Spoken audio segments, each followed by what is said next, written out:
नमस्कार, मैं हूं संजीव कुमार और आप देख रहे हैं एसएम न्यूज लाइव। और इस वक्त हम एमसीबी जिले के टोमन हिल में बैठे हुए हैं और आपको बता दूं कि मेरे साथ इस वक्त जो शख्स आप देख रहे हैं ये है राम नरेश राय जी, जो वरिष्ठ अधिवक्ता है और अधिवक्ता संगठन में इनकी बहुत ही अच्छी पकड़ है। और न सिर्फ अधिवक्ता संगठन में ही इनकी एक पकड़ है बल्कि आम नागरिकों के बीच भी इनकी अपनी अच्छी पकड़ है। और इसी वजह से आज इनको कई वर्ष हो गए हैं वकालत करते, लेकिन अब इनकी इच्छा है कि ये चुनाव के मैदान में उतरें और चुनावी लड़ाई लड़ें। और ये अपने पहले ही कोशिश कर रहे हैं कि हाथ आजमा कर देखें।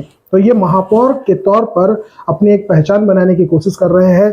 चिरमिरी का प्रथम नागरिक जो होता है, चिरमिरी का प्रथम नागरिक बनने की कोशिश कर रहे हैं और उम्मीद करते हैं कि इनको पार्टी से भी टिकट मिलेगी। लेकिन पार्टी इनको टिकट देगी या नहीं, अब ये तो पार्टी की अपनी इच्छा होगी।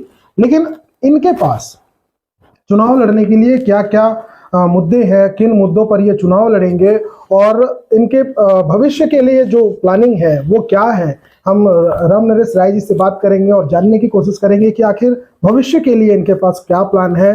अगर इनको महापौर का टिकट मिलता है, अगर ये महापौर बनते हैं तो चिरमिरी के बेहतर भविष्य के लिए, चिरमिरी के स्थायित्व के लिए, चिरमिरी में रोजगार के लिए क्या करेंगे, इन्हीं से बात करते हैं। सबसे पहले तो 9 वर्ष की बधाई आपको, और हम चाहेंगे कि आप हमारे चैनल के माध्यम से समस्त चिरमिरी क्षेत्रवासियों को 9 वर्ष की बधाई दें। बहुत बहुत धन्यवाद आप लोगों का, और आपको भी 9 वर्ष की हार्दिक शुभकामनाएं इस कैलेंडर वर्ष 2025 की। जहाँ तक आपने पूछा चिरमिरी के विकास की बात, तो मेरी जो प्रारंभिक शिक्षा दीक्षा, मेरी पैदाइश चिरमिरी में ही हुई है और मैं विगत 22 सालों से वकालत के पेशे में व्यवसायरत हूँ। हमारा एक संगठन है अधिवक्ता संघ, और उस संघ से हटकर भी हम अधिवक्ता परिषद के एक सदस्य हैं और हम लोग विभिन्न सामाजिक कार्यों में बढ़ चढ़ के हिस्सा लेते हैं। हमारा जो अधिवक्ता संघ है उस समाज के उस अंतिम छोर के व्यक्तित्व को भी न्याय दिलाने का प्रयास करता है। तो न्याय के क्षेत्र में हम लोग निरंतर समाज को जागरूक करने का प्रयास कर रहे हैं। दूसरी बात यह है कि रही बात चिरमिरी के विकास की बात, तो चिरमिरी का जो भौगोलिक क्षेत्र है उस दृष्टिकोण से देखेंगे तो जो चिरमिरी का जो रेवेन्यू लैंड है वो पूरा लीज सरफेस एरिया में है। और यहाँ पर कुटीर उद्योग, यदि शासन के पास यदि कोई विशेष क्या बोला जाए उसको, प्रोग्राम के तहत यदि शासन के पास कोई योजना ले जाई जाए तो चिरमिरी में कुटीर उद्योग लगा करके यहाँ पर शिक्षित जो बेरोजगार युवक हैं उनको रोजगार उपलब्ध कराया जा सकता है। बशर्ते उसके लिए शासन से जो है तालमेल बना करके चलना पड़ेगा, जिसके लिए हमारे जो माननीय मंत्री जी हैं उन्होंने 2-3 बहुत ही अच्छे काम चिरमिरी के विकास के हित में किए हैं। पहला ये है कि वो चिरमिरी में जिला अस्पताल की स्थापना करवा दी है। नो डाउट जिला अस्पताल की स्थापना होगी तो एक चिरमिरी का स्थायित्व बना रहेगा। दूसरा, पॉलिटेक्निक कॉलेज, एक हार्टिकल्चरल कॉलेज का भी उद्घाटन करवा दिए हैं। तीसरा, उन्होंने एक कृषि महाविद्यालय, जो बच्चियाँ या जो बच्चे बाहर कृषि क्षेत्र में जो अध्ययन करने जाते थे अब वो यहाँ नहीं जाएंगे। तो ऐसे यदि कोई योजनाएं और आ जाएंगी तो चिरमिरी का विकास दिन पर दिन जो विस्थापन की ओर जा रहा है वो रुक जाएगा। आपके पास अगर प्लान की बात करें, आपने कहा कि विधायक जी ने बहुत ही अच्छा काम किया है क्षेत्र के विस्थापन को रोकने के लिए। आपके प्लान की बात करें तो मंत्री जी के प्लान के ऊपर बेस करके तो आप चुनाव नहीं लड़ेंगे। नहीं, वो आपका चुनाव लड़ने का एक अपना मुद्दा है। ठीक है, कैसे मुद्दे हैं, कौन कौन से मुद्दे हैं? जैसे देखिए, यदि चाहे आदमी तो यहाँ पर पर्यटन के रूप में चिरमिरी को डेवलप किया जा सकता है।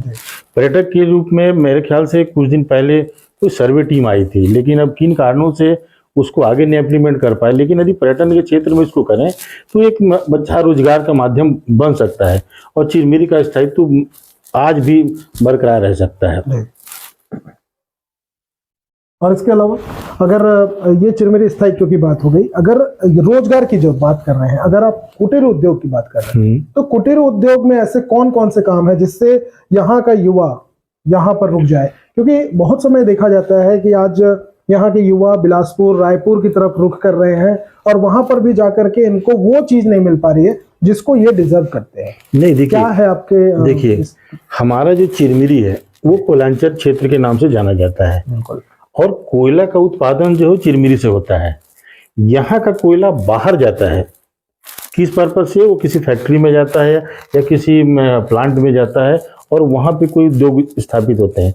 तो क्यों ना हम ऐसा कोई प्लान तैयार करके, जो हमारे यहाँ कोयला उत्खनन किया जा रहा है, हम उसी से रॉ मटेरियल यहीं तैयार करें, उसकी सप्लाई बाहर करें, जिससे यहाँ के रोजगारों को रोजगार मिल सके। उसके लिए लेकिन प्लान बनाना पड़ेगा, क्योंकि हमारा कोयला तो बाहर जा रहा है। तो जो बाहर कोयला जा रहा है, यदि यहीं उस प्लांट को अपन स्थापित कर दें तो हमारा रॉ मटेरियल यहीं रहेगा और यहीं पे उसका उत्पादन होगा और यहाँ से बाहर की ओर भेजा जाएगा। तो क्या लगता है कि चिरमिरी में ऐसा कुछ करने की कोशिश की जाए? ना, बिल्कुल बिल्कुल किया जा सकती है। देखिए, मैं कहता हूँ कि अब जब आदमी के पास किसी चीज का वो मिल जाता है तो बहुत सारे क्षेत्रों का उसको अध्ययन हो जाता है। अभी मैं कह रहा हूँ कि हमारे पास महापौर, यदि मान लीजिए ऊपर वाले की दया से यहाँ की जनता मुझे महापौर बनाती है, तो उस टेबल पे बैठने के बाद मेरे को बहुत सारे ब्रीफ देखने को मिल जाएंगे ना, कि चिरमिरी में ऐसा क्या किया जा सकता है। अभी तो सिर्फ हम केवल एक कल्पना कर रहे हैं, लेकिन कल्पना को इम्प्लीमेंट करने के लिए शासन से सहयोग तो लेना पड़ेगा। बिल्कुल। और शासन से सहयोग कब लेंगे? जब हम उस फाइल को उस टेबल तक पहुंचाएंगे, तब तो उसमें कोई कार्रवाई होगी। आप जनरली देखिए कि यहाँ से बैगन से कोयला बाहर जा रहा है, कहाँ जा रहा होगा? किसी फैक्ट्री में ही जा रहा है। तो क्यों ना हम ऐसा कोई यहाँ प्लांट लगवाएं कि वो जो रॉ मटेरियल बाहर जा रहा है उसका ये आपको क्या कहते हैं कि उत्पादन यहाँ से करके और हम बाहर भेजें। तो एक उद्योग का एक साधन बन सकता है, जो हमारे शिक्षित बेरोजगार युवक हैं उनको एक रोजगार मिल सकता है और चिरमिरी फिर हमारा पूर्व की भांति रह सकता है। जी। तो क्या क्या ऐसा, मैंने चिरमिरी में ऐसा क्या है जिसको शुरुआत करने से लोग यहाँ पर स्थायित्व हो जाए? कुछ एक नहीं, मैं बताया ना आपको कि यहाँ पर तो केवल कोयला है, केवल कोयला है, और उस कोयला से पूरे विश्व में आप देखिएगा कि कोयला से हर चीज का उत्पादन हो रहा है। कहीं भी कोई प्लांट लगा रहे हैं तो उसमें भी कोयले का इस्तेमाल हो रहा है। तो क्यों ना हम यहाँ पे कोई ऐसा प्लांट लगवाएं जिससे हमारा कोयला का खपत यहाँ हो और उसके एवज में यहाँ के लोगों को रोजगार मिले। तो अगर आपको पार्टी मौका देती है, जनता सपोर्ट करती है, तो क्या इस क्षेत्र में आपका मेरा तो पूरा प्रयास यही रहेगा कि चिरमिरी के स्थायित्व को, यहाँ के रोजगार को, रोजगार के क्षेत्र में जितना ज्यादा हो सके हम उसका वो करें। चिरमिरी को उजड़ने का या विस्थापित होने का सबसे बड़ा कारण आप क्या मानते हैं? ये यहाँ कोयलांचल है। कोयलांचल में जो भी कर्मचारी कार्य किए वो रिटायर के बाद वो अपना, जहाँ पर उनका नेटिव प्लेस था, वो अपने नेटिव प्लेस में चले गए, जिस वजह से यहाँ का जो जनसंख्या दिन पर दिन घटते चले जा रही है। तो क्या आप ये भी मानते हैं कि अगर यहाँ पर रोजगार का साधन हो जाए तो लोग यहाँ रुकेंगे? बिल्कुल रुकेंगे। यहाँ जो साधन है, जैसे मैं बीच में आपको बता रहा हूँ, जैसे मान लीजिए थोड़ी देर के लिए यदि हम एक छोटा सा कुटीर उद्योग लगाते हैं, छोटा सा कुटीर उद्योग लगाते हैं और उसमें मान लीजिए हम एक स्क्रू ही बनाते हैं। मैंने चंडीगढ़ वगैरह में जाकर के देखा कि एक छोटे छोटे जगह पे लोग छोटे छोटे उद्योग करके और बढ़िया से कर रहे हैं। तो ऐसे छोटे छोटे प्लांट लगा करके या छोटे छोटे हम उद्योग लगा करके, कोई कांटी बनाने का मशीन लगा दे रहा, कोई दोना पत्तल का लगा दे रहा, इस टाइप का यदि छोटे छोटे जगह पे, यहाँ पे ऐसा तो कोई जगह है नहीं, लेकिन यदि छोटे छोटे जगहों पे यदि अपन इस टाइप का यदि प्लांट लगाएं तो मेरे को नहीं लगता है कि चिरमिरी की बेरोजगारी दूर ना हो। शिक्षा और स्वास्थ्य की बात की जाए तो उस क्षेत्र में आपका क्या कदम होगा, क्या करेंगे आप? क्योंकि विधायक जी ने तो यहाँ जिला अस्पताल की उद्घाटन करा दी, लेकिन क्या लगता है कि जिला अस्पताल के उद्घाटन मात्र से यहाँ की शिक्षा जो स्वास्थ्य व्यवस्था है वो ठीक हो रही है? नहीं, देखिए स्वास्थ्य में सुधार तो हो रहा है, क्योंकि पहले हम SSCL के हॉस्पिटल पे डिपेंड थे, लेकिन आज हमारा जिला अस्पताल बनने से हमको तत्काल उपचार सुविधा तो मिल जा रही है, जो कल तक हमारे पास कोई साधन नहीं था। आज एक हमारे पास स्ट्रक्चर तो मिल गया है, हमको प्रारंभिक उपचार तो मिल जा रही है, डॉक्टर भी उपलब्ध हो गए हैं। हाँ, ये है कि हमारा पूरा सेटअप तैयार हो जाएगा तो हमको किसी प्रकार की कोई दिक्कत नहीं होगी। शिक्षा के लिए क्या कहेंगे? शिक्षा के लिए देखिए, अब पॉलिटेक्निक कॉलेज खुल गया, एग्रीकल्चर कॉलेज खुल जा रहा है। अब इस साल से पॉलिटेक्निक कॉलेज चालू हो गए हैं। इस साल बच्चे कुछ कम, अगले साल से फिर रेगुलर हो जाएंगे। धीरे धीरे लोगों को जागरूक होगा तो और यहाँ एडमिशन मिलेंगे। तो शिक्षा के क्षेत्र में भी दिन पर दिन प्रगति तो हो रही है। आपके बारे में आपके वकील संगठन के जो लोग हैं, आपके बार काउंसिल के जो लोग हैं, जो आपके साथ प्रैक्टिस करते हैं, उनकी भी कुछ हमने राय लेने की कोशिश की। उनकी क्या राय है आपके बारे में, हमने उसको भी जानने की कोशिश की। हमारे दर्शकों को हम ये कुछ क्लिप दिखाना चाहेंगे। राम नरेश राय के वकील साथी इस वक्त यहाँ पर मौजूद हैं। हम उनसे बात करेंगे कि राम नरेश राय जी जो महापौर प्रत्याशी की दावेदारी कर सकते हैं, उनके बारे में इनके वकील साथियों का क्या राय है। सबसे पहले समर सिंह जी से बात करेंगे। राम नरेश राय जी जो कि आपके बीच के एक अधिवक्ता है और अब वो महापौर प्रत्याशी के तौर पर चुनाव लड़ने की तैयारी कर रहे हैं, क्या लगता है कैसे व्यक्ति हैं, और अगर वो महापौर की प्रत्याशी के तौर पर लड़ते हैं तो क्या उनको आप लोगों से वोट मिलेगा, समर्थन मिलेगा? देखिए, राम नरेश भाई जो है हमारे बार के बहुत सालों तक पद में भी रहे और उन्होंने जो काम किया है, ये सामने में जो दिखाई दे रहा है आपका, पूरा काम उनका किया हुआ है। अगर ऊपर वाले ने चाहा और बीजेपी की तरफ से उनको महापौर का टिकट दिया जाता है, तो ये समझ लीजिए कि बार के जितने वकील हैं वो तो फुल उनका सपोर्ट करेंगे, उनके परिवार, उनके जो संपर्क में लोग हैं, हम लोग फुल उनका सपोर्ट करेंगे। पर उनकी व्यक्तिगत जो छवि है, बार के अलावा बाहर भी एकदम मिलनसार व्यक्ति हैं और उनके समझिए कि काम करने का तरीका भी उनका निराला है। अगर उनको मिलता है टिकट महापौर का तो चिरमिरी के विकास, क्योंकि एक वकील जब कोई पद में जाता है तो उसका काम करने का तरीका बदल जाता है, क्योंकि वो कानूनी दांव पेच के हिसाब से उत्थान के बारे में सोचता है कि चिरमिरी का विकास कैसे हो, कहाँ पे क्या गड़बड़ी हो रही है, उसके बारे में सोचता है। इसलिए हम लोग का निवेदन है, इसलिए हम लोग आज बैठक किए थे संपूर्ण अधिवक्ताओं ने, हमारे चौरसिया भाई और जगरूप सर, बाकी सब वकील लोग मिल के चाह रहे हैं कि उनको टिकट दिया जाए। और यहाँ पर नोटरी हैं जगरूप यादव जी, हम उनसे भी बात करेंगे। सर, राम नरेश राय जी जो कैंडिडेट के तौर पर अपने आप की दावेदारी पेश करने की कोशिश कर रहे हैं, अगर उनको टिकट मिलता है तो आप लोगों का सहयोग कैसा होगा उनके साथ? समाज का सहयोग पूरा मिलेगा और आशा भी है कि जो समाज में ये काम कर रहे हैं, पहले से भी कर रहे हैं, पूरे क्षेत्र में जिनकी जो पहचान है उसका लाभ हमारे समाज को मिलेगा और आशा है कि पार्टी इनकी बात को सुनेगी और इनको अवसर देगी। एक बार व्यक्ति की अगर बात करें तो वो कैसे व्यक्ति? व्यक्तिगत रूप से भी देखा जाए तो मिलनसार व्यक्ति हैं और आशा है कि ये खरे उतरेंगे। मेरा यही शुभकामनाएं इनके साथ, अगर इनको मिलता है तो हमारी सारी अधिवक्ता साथी सब इनका सहयोग करेंगे। चौरसिया जी भी यहाँ पर साथ में है। चौरसिया जी, आप क्या कहेंगे, राम नरेश जी कैसे व्यक्ति हैं और कितना समर्थन होगा आप लोगों का? राम नरेश जी एक अच्छे अधिवक्ता हैं इस क्षेत्र के और चिरमिरी बार एसोसिएशन के लगातार 3 बार सचिव रह चुके हैं और पूर्ण बहुमत से जीते थे और मिलनसार होने के कारण उनको इतनी बड़ी जीत मिली थी 3 बार में। और अब उनका झुकाव है चिरमिरी क्षेत्र के विकास के लिए। उनके दिमाग में, जैसा कि हम लोगों से बातें करते रहते हैं, उनका कहना है कि इस चिरमिरी क्षेत्र में बहुत सी ऐसी चीज़ें हैं जिनको यदि मैं महापौर बनता हूं तो उसको मैं प्रगति करूंगा। जैसे इस क्षेत्र को पर्यटन स्थल के रूप में विकसित करने का उनका बहुत इच्छा है। कई बार हम लोगों को बोले कि ये हिल स्टेशन है और यहाँ पर पर्यटन स्थल अगर हो जाता है तो दूर दूर से सैलानी आएंगे और चिरमिरी क्षेत्र का आय बढ़ेगा। ये उनका विचार है और ऐसे ऐसे सैकड़ों विचार उनके मन में हैं जिसको क्रियान्वयन करने के लिए वो हैं। अब ये देखना है कि भाई योग्य व्यक्ति को यदि पार्टी देती है टिकट तो पार्टी का भी लाभ होगा और चिरमिरी क्षेत्र का भी विकास होगा। तो ये थे चौरसिया जी। यहाँ पर एक बुजुर्ग मतलब कोर्ट के सबसे सीनियर वकीलों में एक वकील साहब भी हैं। राम नरेश राय के बारे में आपकी क्या राय है? राम नरेश कुशल अधिवक्ता भी है और समाज सेवी है। जिसको टिकट मिलता है तो मैं अपनी ओर से मैं उड़िया समाज को समर्थन करने को तैयार हूँ। चलिए, इनका समर्थन राय साहब के साथ है। राम नरेश राय जी के साथ पूरा वकील समाज ही खड़ा है। अब देखने वाली बात होगी कि पार्टी उनको टिकट देती है या नहीं, अब ये तो आने वाला वक्त ही बताएगा। अधिवक्ता संघ के पूर्व अध्यक्ष प्रेमलाल श्रीवास्तव जी भी यहाँ पर मौजूद हैं। हम उनसे भी बात करते हैं और जानने की कोशिश करते हैं कि राम नरेश राय जो कि प्रत्याशी के तौर पर अपने आप को प्रत्याशी का दावा कर रहे हैं, पार्टी से महापौर प्रत्याशी के तौर पर वो टिकट की मांग कर रहे हैं। अगर उन्हें टिकट मिलती है तो वकील समाज जो है वो उनका समर्थन करेगा या नहीं, अभी अपने आप में बहुत बड़ा सवाल है। प्रेमलाल श्रीवास्तव जी, आपको क्या लगता है कि अगर राम नरेश राय को टिकट मिलती है, पार्टी अगर उनको सेवा का मौका देती है, तो आपका जो समाज है उनका कितना समर्थन करेगा?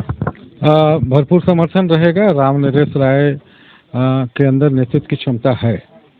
आप कोर्ट के बाहर जो एक्स्ट्रा स्ट्रक्चर बने हुए हैं सब उन्हीं की देन है। उन्होंने फाइनेंस पार्षदों से मिलकर फाइनेंस का व्यवस्था कराया, टेंडर कराया, ये निर्माण कार्य कराया और 4 बार लगातार जो है सचिव रहे हैं। नेतृत्व की क्षमता है और उनकी पकड़ भी समाज में है, वकीलों की पकड़ समाज में है, हर वर्ग में है। अगर उनको विधिवत किसी भी पार्टी से टिकट मिलता है तो जीतने की संभावना औरों की अपेक्षा कहीं ज़्यादा है। और चूंकि वो वकील हैं इसलिए हमारा दायित्व है कि हम उनका समर्थन करें। अवध बिहारी तिवारी जी भी यहाँ पर मौजूद हैं, वो भी वरिष्ठ वकील हैं, सीनियर अधिवक्ता हैं, उनसे भी बात करेंगे। क्या लगता है कि अगर टिकट मिलती है पार्टी से, उनको सेवा का मौका मिलता है, तो आप लोगों का समर्थन उनके साथ है या फिर आप लोग कहीं और जा रहे हैं? देखिए, अगर उसे किसी भी पार्टी से टिकट मिलती है तो हमारे बार की ओर से संपूर्ण सहयोग उनको मिलेगा। और सहयोग मिलने का मेन कारण ये है कि चूँकि जुझारू है, परिश्रमी है, सामाजिक है, सभी लोगों के सोशल कार्य में भाग लेने वाले हैं, सुख में दुख में हर चीज़ के लिए। अब मैं समझता हूँ कि चूँकि लोकल व्यक्तित्व के इंसान हैं और अपने चिन्मय में जितने भी असंगतियाँ व्याप्त हैं, जितने आज लोगों को जो पलायन हो रहा है, पलायन को रोकने के लिए एक कर्मठ व्यक्ति का होना बहुत ज़रूरी है। अब मैं समझता हूँ कि अगर इनको टिकट मिलती है तो इनके द्वारा हर कार्य को बहुत सुचारू से किया जाएगा, किसी पर कोई भी दाग नहीं लाएगा। एक वकील का ही साथ देगा, लेकिन अब यहाँ कुछ लोग भी हैं जिनसे हम बात करेंगे। हो सकता है कि ये वकील हैं तो वो उनका पक्ष रख रहे हैं। यहाँ ऐसे भी लोग हैं मौजूद जो यहाँ पर हम इनसे जानेंगे कि राम नरेश राय जी को अगर टिकट मिलती है, कैसा व्यवहार है आप लोगों के प्रति और वो किस तरह के व्यक्ति हैं। अगर टिकट मिलती है तो क्या वो जीतेंगे और आप लोगों का वोट उनको पड़ेगा? राम नरेश राय जी एक कुशल व्यक्तित्व वाले, समाज में जिनकी अच्छी मान प्रतिष्ठा है, ऐसे व्यक्ति हैं। उनका समाज के हर क्षेत्र में अच्छा योगदान रहा है और यहाँ का अधिवक्ता संघ में भी ये जितने निर्माण कार्य आप देख रहे हैं उन्हीं के सहयोग से हो पाए हैं। इसके बाहर अगर मान लीजिए कि ये कोर्ट परिसर है, अगर हम इसके बाहर की बात करते हैं तो कैसा नेतृत्व होगा उनका? वही मैं बताया ना, उनका समाज में भी मान प्रतिष्ठा काफ़ी अच्छी है, उनका समाज में भी अच्छी पकड़ है, जिस कारण समाज में भी उनको अच्छा वोट मिलने की संभावना रहेगी।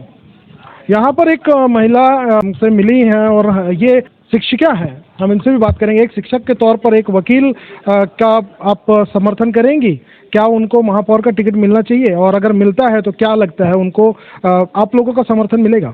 जी बिल्कुल, हमारा समर्थन मिलेगा और एक शिक्षिका होने के नाते तो मैं चाहूँगी ही कि एक वकील हैं और उनको सारे विधि विधानों का जानकारी भी है और वो समाज के लिए बहुत अच्छा कार्य करेंगे, समाज का उत्थान करेंगे और हम सबका सपोर्ट रहेगा और महापौर बने और समाज का उद्धार बन करें, है ना।